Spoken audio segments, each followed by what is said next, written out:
भाइयों, आखिरकार एक लंबे संघर्ष के बाद, जो कि मुख्य रूप से अहिंसात्मक था और जिसका नेतृत्व ऐसे विलक्षण व्यक्ति ने किया जो अहिंसा और सत्य को ईश्वर का पर्याय मानता था, परंतु स्वतंत्रता के किनारे पहुंचने के अंतिम चरण में भारत को खून की नदी में से होकर गुजरना पड़ा। और यह नदी भारतीयों ने ही खोदी थी तथा इसमें भारतीयों का ही खून बह रहा था। अभूतपूर्व पैमाने पर लोगों का निष्क्रमण हुआ। पुरुषों, स्त्रियों, बच्चों, बूढ़ों, बीमारों समेत 1 करोड़ व्यक्ति जिनके शरीरों से खून चूकर भारत की भूमि तक को रंग रहा था, भारत के एक ओर से दूसरी ओर गए। उन्होंने अपने पीछे न केवल मकान और ज़मीनें छोड़ी बल्कि अपने घर के व्यक्तियों के मृत शरीर भी छोड़े। स्वतंत्र भारत के किनारे तक पहुंचने के लिए देश को यह मूल्य चुकाना पड़ा और वह 2 प्रभुता संपन्न राष्ट्रों भारत और पाकिस्तान में विभाजित हो गया। यह 15 अगस्त 1947 की बात है। कांग्रेस ने, जो वास्तविक रूप से 1885 से भारत की राष्ट्रीय वाणी थी, हमेशा भारत की एक राजनीतिक इकाई के रूप में संकल्पना की थी। कांग्रेस को अंत में भारत का विभाजन स्वीकार करना पड़ा।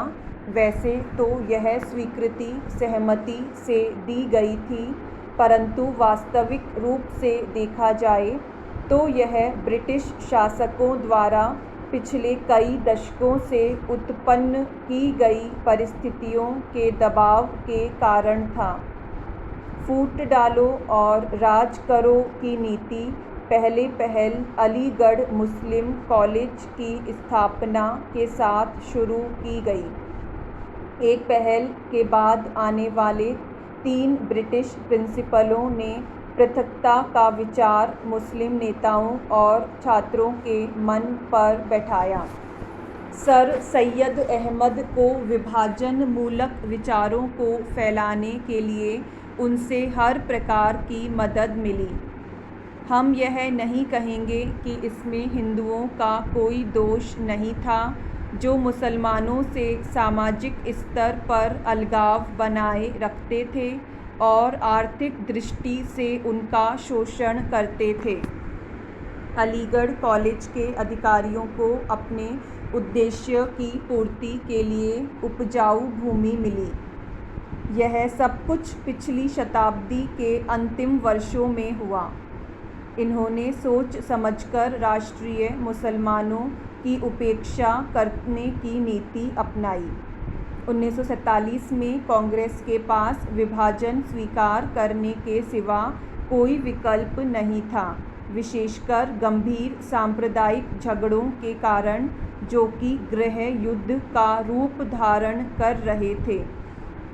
जिन्ना ने यह सुझाव भी दिया कि सांप्रदायिक आधार पर आबादी की अदला बदली की जाए। शायद वह बेहतर समाधान होता, क्योंकि इससे शायद वे क्रूर कृत्य न होते जो बहुत लंबे काल तक पड़ोस में रहने वालों के साथ उनके पड़ोसियों ने किए। विभाजन को स्वीकार करते हुए कांग्रेस ने 15 जून 1947 को दिल्ली में एक प्रस्ताव पास किया, जिसमें अंतिम बार भारत की मूलभूत एकता का आग्रह किया गया था। इसमें कहा गया था, पिछली 2 पीढ़ियों के श्रम और बलिदान की नहीं, बल्कि भारत का विस्तृत इतिहास और परंपरा भी इस मूलभूत एकता की साक्षी है। भाइयों, भूगोल, पर्वत और समुद्र ने भारत के स्वरूप का निर्माण किया है। कोई मानव संस्था इसके आकार को बदल नहीं सकती और न ही उसके अंतिम लक्ष्य में बाधक बन सकती है। आर्थिक परिस्थितियों और अंतर्राष्ट्रीय मामलों की लगातार मांगों के कारण भारत की एकता और भी आवश्यक हो गई है। भारत के जिस चित्र को हमने अपने दिलों में संजोया है वह सदा हमारे दिलों और दिमागों में रहेगा। अखिल भारतीय कांग्रेस समिति गंभीरता से यह विश्वास करती है कि जब वर्तमान भावनाओं की उत्तेजना समाप्त हो जाएगी तो भारत की समस्याओं को उचित परिप्रेक्ष्य में देखा जाएगा और भारत में दो राष्ट्रों के अस्तित्व के झूठे सिद्धांत को समाप्त कर दिया जाएगा और सभी इसका त्याग कर देंगे। सामान्यतः राष्ट्रीयता जातीय, भाषाई अथवा भौगोलिक तत्वों पर आधारित होती है, परंतु इस्लाम का अलग अस्तित्व है जो अन्य धार्मिक वर्गों में मिश्रित नहीं होता। 55 वर्ष की स्वतंत्र धर्मनिरपेक्ष राष्ट्रीयता के बाद आज भी कई जिम्मेदार मुस्लिम नेता दावा करते हैं कि मुसलमान अलग राष्ट्र है। एक जिम्मेदार दल द्वारा इतने अधिक करुणाजनक और आत्मभ्रामक प्रस्ताव की कल्पना भी नहीं की जा सकती जितना कि अखिल भारतीय कांग्रेस समिति ने 15 जून 1947 को पास किया था। सभी नेता थक चुके थे और बूढ़े हो रहे थे। आदर्शवाद की जिस ज्वाला ने उन्हें 26 वर्ष पूर्व प्रेरित किया था उसका जोश ठंडा होने लगा था। कांग्रेस का विकास सदा ही बदले नेतृत्व के माध्यम से हुआ था, परंतु पिछले 25 वर्षों में वही नेता कांग्रेस की सत्ता संभाले हुए थे।